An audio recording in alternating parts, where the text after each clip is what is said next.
मतलब हम जब इमाम साहब बाबा बचाने के चक्कर में और भोले साहब बाबा बचाने के चक्कर में जब उनकी शहीदी होगी तो हमारी सबकी भी शहीदी होगी। गेट भी तोड़ा गया है, गेट तोड़ के जो 3-4 गेट थे वो भी निकाल ले गए। सब ताजिया रखते हैं, हम लोग आते हैं अगरबत्ती सुलगाते हैं, तो ये भी ना तोड़ी जाए।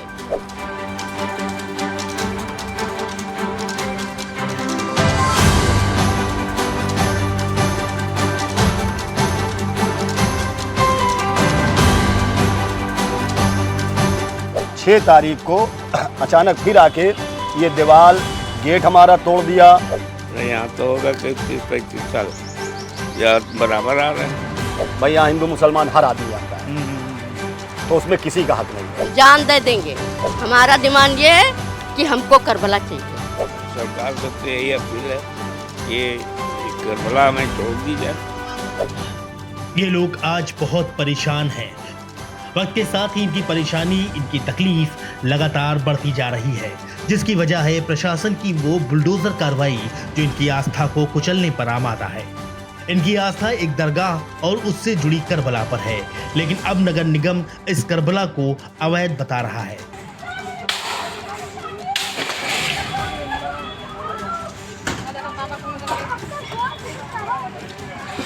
इतना ही नहीं, लखनऊ नगर निगम की टीम बिना किसी नोटिस के पहुंची और उसने करबला की बाउंड्री और गेट को हथौड़े से तोड़ दिया।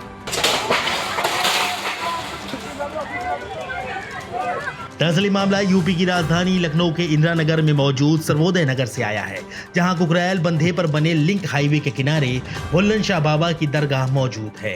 इस दरगाह की सेवा में सज्जादा नशीन साजिद बाबा ने अपनी पूरी जिंदगी लगा दी। वक्त के साथ ही उनकी आंखों की रोशनी भी चली गई, वो आंखों से देख नहीं सकते। लेकिन अब अचानक जब नगर निगम ने करबला की जमीन पर बनी उनकी झोपड़ी को ही तोड़ दिया, तो उन्हें भी ये समझ नहीं आ रहा कि आखिर उनसे ये कौन सी गलती हो गई, कौन सी खता हो गई जो उन्हें इतनी बड़ी सजा दी जा रही है। अब यहाँ जो दरगाह के सज्जादा नशीन हैं और ये जो दरगाह के जिम्मेदार हैं, उनका दावा है कि इस दरगाह के कब्रिस्तान के और करबला के प्रॉपर उनके पास कागजात हैं जो कि सुन्नी वक्फ बोर्ड में दर्ज है, और पिछले काफ़ी अरसे से जो यहाँ मेला वगैरह लगता रहा है उसकी ये परमिशन भी लेते रहे। लेकिन पिछले कुछ दिनों से ये दरगाह अचानक सुर्खियों में गर्म हो गई है, जब से यहाँ पर इस तरह की कार्रवाई शुरू हुई है। ये जो सज्जादा नशीन है ये काफ़ी परेशान है। बाकी की जानकारी हम उनसे लेने की कोशिश करेंगे। कब से ये दरगाह यहाँ मौजूद है, आप कब से यहाँ पर? हम करीब 3 पीढ़ी हो चुकी। अच्छा। एक हमारे वालिद बैठते थे, पहले दादा बैठते थे, उसके बाद में वालिद बैठे, वालिद के बाद में हम बैठे, हमारी आंखें चली गई। अच्छा। अब तो अब वहाँ पर मतलब देखा कि हमने हाथ जोड़ा कि भाई हम गरीब आदमी, हम कहाँ किसके पास जाएं, मोदी भैया के पास जाएं, उनसे कहें तो शायद हमारे ऊपर रहम करें। अभी क्या हुआ है? अब चूंकि आप देख नहीं सकते, लेकिन आपके परिवार और यहाँ आने वाले लोगों ने तो आपको बताया होगा कि दरगाह में कुछ तोड़ फोड़ हुई है, यहाँ पर तोड़ा गया, क्या चीज़ हुई है यहाँ पर? हथौड़े चले हैं और गेट भी तोड़ा गया है। गेट तोड़ के जो 3-4 गेट थे वो भी निकाल ले गए। अच्छा। और जितना सामान था वो सामान उसी के साथ में वो लद के गाड़ी पर चले गए। इस दरगाह के पिछले हिस्से में एक बहुत बड़ा मुस्लिम कब्रिस्तान है, तो वहीं बगल में करबला मौजूद है।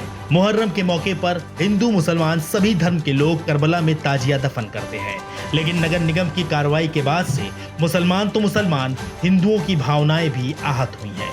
और ये मजार बहुत पुरानी है। गंदगी में हमसे इमाम साहब बाबा को तो उन्हें ठंडा करते थे। आज वो दिन आया कि जो सफा में रखने वाले, तो क्यों ऐसा हुआ जा रहा भाई? हमारा डिमांड ये है कि हमको करबला चाहिए। मेरे बच्चे नहीं थे, मेरे पोती पोता नहीं थे, मेरे पोती पोता हुए, तो कितना मतलब लाभ है। हिंदू भाई जाए, मुसलमान भाई जाए, सब इस दरबार में आते हैं। ऐसा ये जन्नत की दरबार है। मतलब हम जब इमाम साहब बाबा बचाने के चक्कर में और भोले साहब बाबा बचाने के चक्कर में जब उनकी शहीदी होगी तो हमारी सबकी भी शहीदी होगी। अब इसके बारे में ताजिया वाजिया रखी जाती है, सब ताजिया रखते हैं, हम लोग आते हैं अगरबत्ती सुलगाते हैं, तो ये भी ना तोड़ी जाए, ये भी सही रहे। हम लोग तो पुराने हैं भैया, हम लोग का बचपना गुजर गया है, हम लोग यहाँ से छोटे छोटे थे तब से आ रहे हैं हम लोग, अब दुआ पूरी हमारे लोग की हो रही है तो तोड़ी ना जाए। यहाँ आने वाले जायरीनों के मुताबिक बुल्लन शाह की दरगाह पर वो जो मन्नत मांगते हैं वो पूरी जरूर होती है। इसी दरगाह पर हमारी मुलाकात हरीश चंद्र से हुई, जो करीब 35 सालों से इस दरगाह पर आ रहे हैं। लेकिन जैसे ही दरगाह और करबला के खिलाफ हुई कार्रवाई के बारे में उनसे पूछा गया तो उनके दिल का दर्द, उनकी तकलीफ आंसू बनकर छलक पड़े और वो फूट फूट कर रोने लगे। हरीश चंद्र का साफ कहना है कि दरगाह और करबला के साथ जो कुछ भी हो रहा है वो सरासर गलत है। यहाँ तो होगा करीब 30-35 साल या बराबर आ रहे हैं। जब से हम ताजेदारी यहाँ करने लगे 35 साल हो गए हमको यहीं ताजेदारी करना नीचे करते थे करबला में।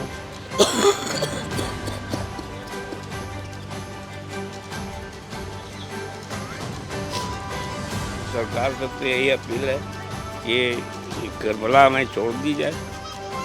लोग गरीब आदमी अपने बाबा का नाम लेते साल में यहीं आते हैं।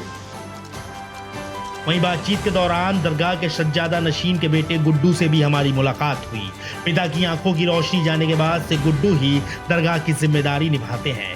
जिस वक्त नगर निगम ने करबला की जमीन पर तोड़फोड़ की, उस वक्त भी उन्होंने अपने कागजात दिखाते हुए कार्रवाई रोकने की गुजारिश की, लेकिन किसी ने भी उनके कागज नहीं देखे। गुड्डू के मुताबिक उनके पास इस दरगाह, करबला और कब्रिस्तान के सभी कागजात मौजूद हैं। ये सारी जमीन सुन्नी वक्फ बोर्ड के वक्फ संख्या 1159 में दर्ज है, जिससे साफ हो जाता है कि यहाँ कुछ भी अवैध नहीं। बावजूद इसके उनके खिलाफ गैर कानूनी तरीके से कार्रवाई की जा रही है। कब्रिस्तान है, कब्रिस्तान से जुड़ी दरगाह है, दरगाह से जुड़ा हुआ करबला है। अब ये तीन चीज़ें हैं। यहाँ के जो सज्जादा नशीन है या उनके बेटे, उनका साफ कहना है कि ये जो पूरी ज़मीन के कागज़ हैं या उसके नंबर हैं या उसके खसरा है, वो सारी चीज़ें सुन्नी वक्फ बोर्ड में दर्ज हैं। उसके बावजूद नगर निगम उनकी सुनने को तैयार नहीं है, उनके खिलाफ कार्रवाई कर रहा है। ज़्यादा जानकारी के लिए हमारे साथ सज्जादा नशीन के परिवार से सदस्य हैं, वो हमारे साथ जुड़े हैं। आगे जानकारी हम उनसे लेने की कोशिश करें। 2025 में नगर निगम द्वारा एक नोटिस आई थी कि आप लोग यहाँ कब्जा किए हुए हैं। तो हमने कहा ये ज़मीन दरगाह की है और वर्तमान अभिलेखों में है। उन्होंने हमको नोटिस दिया, हमने रिसीव किया, उनको हमने अपना जवाब लिख के दिया। जवाब देने के बाद मैं नगर निगम 5-6 बार गया, मुझको वहाँ से कोई जवाब नहीं मिला। अचानक नगर निगम वाले आके 26/2 को उन्होंने 26/2 और 16/2 26 को उन्होंने यहाँ तोड़फोड़ करना चालू कर दी। फिर अभी 6 तारीख को अचानक फिर आके ये दीवार गेट हमारा तोड़ दिया और कहने लगे ज़मीन खाली करो, इनके ऊपर मुकदमा करो। तो हमने कहा साहब ये हमारे पास कागज़ है, इसको आप देख लीजिए। कहीं मैं कागज़ नहीं देखता हूँ, मैं कुछ नहीं जानता हूँ, ये आप लोग इसको खाली करिए। दीवार भी हमारी दरगाह की तोड़ी गई है, हमारा गेट भी तोड़ा गया है और ये जबरन काम हो रहा है हमारी दरगाह का। अच्छा, आप उस वक्त आप मौजूद थे, आपने कागज़ दिखाने की कोशिश की? हम कागज़ लेके आए, कागज़ दिखाने की कोशिश की, लेकिन कागज़ देखने को तैयार नहीं। कहा जा रहा है कि अतिक्रमण था जी। तो ऐसा क्या स्ट्रक्चर था? कुछ टट्टर वगैरह पीछे अतिक्रमण कुछ नहीं था। ये क्या चीज़ें थी? अतिक्रमण कुछ नहीं था, एक छोटी सी दुकान चाय की चल रही थी जिससे परिवार चलता है। ठीक है, ठीक है। और एक झुग्गी बनी हुई थी हमारे पिताजी की, जो अंधे दिखता नहीं है। ठीक है, ठीक वो है, उनको ठीक है। दिन में लाया जाता है और वहीं पे उनको बैठाल दिया जाता है, उस चीज़ में लेटते बैठते। जब शाम को हम लोग जाने लगते हैं, बाहर गेट में ताला लगा के पिताजी को साथ दिए जाते हैं और कहते हैं कि आप लोगों के खिलाफ लोग शिकायत कर रहे हैं। तो हमने कहा किस चीज़ की शिकायत कर रहे हैं? ज़मीन दरगाह की है, सब कुछ है, वर्तमान अभिलेखों में दर्ज है, तो शिकायत किस चीज़ की? सुन्नी सेंट्रल वक्फ बोर्ड में सन 1984 से रजिस्टर्ड है और सर्वे गजट में डीएम द्वारा 1984 में सरकारी गजट रिकॉर्ड में भी मौजूद है। बाकायदा सुन्नी सेंट्रल वक्फ बोर्ड में हमारा गजट भी लगा हुआ है और वक्फ बोर्ड का रजिस्ट्रेशन भी है। अच्छा, कितने अरसे से दरगाह मौजूद है? इसका इतिहास कुछ हो बताएं। सन 1862 सन 1862 में खसरा नंबर 54 पर है। अच्छा, फिर वही रिकॉर्ड बदला है 1332 में। 1332 में यही नंबर 99 कब्रिस्तान 1 बीघा 1 बिस्वे, जो कि दरगाह की जमीन 16 बिस्वे थी। बाद में 1332 में 5 बिस्वे बढ़ा के इसको किया गया 1 बीघा 1 बिस्वा, जो वर्तमान अभिलेखों में आज भी दर्ज है।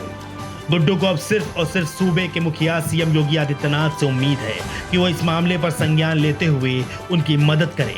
गुड्डू चाहते हैं कि उनके पास मौजूद कागजों को चेक कर लिया जाए, जिससे उनकी सच्चाई शीशे की तरह साफ हो सके। योगी जी से हमारा निवेदन है, हमारे कागज़ चेक किए जाएं और हम लोगों को इंसाफ दिया जाए और सारे कागज़ हमारे मौजूदा हालत में देख लिया जाए। अगर गलत है तो हम लोगों को हटा दें, अगर कागज़ हमारे सही है तो हम लोगों को इंसाफ दिला दें। तो ये थे गुड्डू जी यहाँ के दरगाह के सज्जादा नशीन के बेटे हैं और सारी जिम्मेदारियां उन्हीं के पास हैं। उनके इस दरगाह के, कब्रिस्तान के और करबला के तमाम कागजात उनके पास मौजूद है। प्रशासन की तरफ से उनके खिलाफ जो कार्रवाई हो रही है इस वक्त वो काफ़ी चीज़ों को लेकर काफ़ी उदास हैं, काफ़ी हताशा महसूस कर रहे हैं और अब उनको जो आखिरी उम्मीद है वो महज सूबे के मुख्यमंत्री योगी आदित्यनाथ जी से है कि वो अब इस मामले में कोई कार्रवाई करें, इस पूरे प्रकरण की जांच कराएं और उनके कागजों को चेक करते हुए उन्हें इंसाफ दें। बहुत जल्द एक ऐसी सच्ची घटना के साथ हम आपके सामने हाजिर होंगे। तब तक के लिए हमारी टीम को इजाज़त दीजिए और अपना ख्याल रखिए।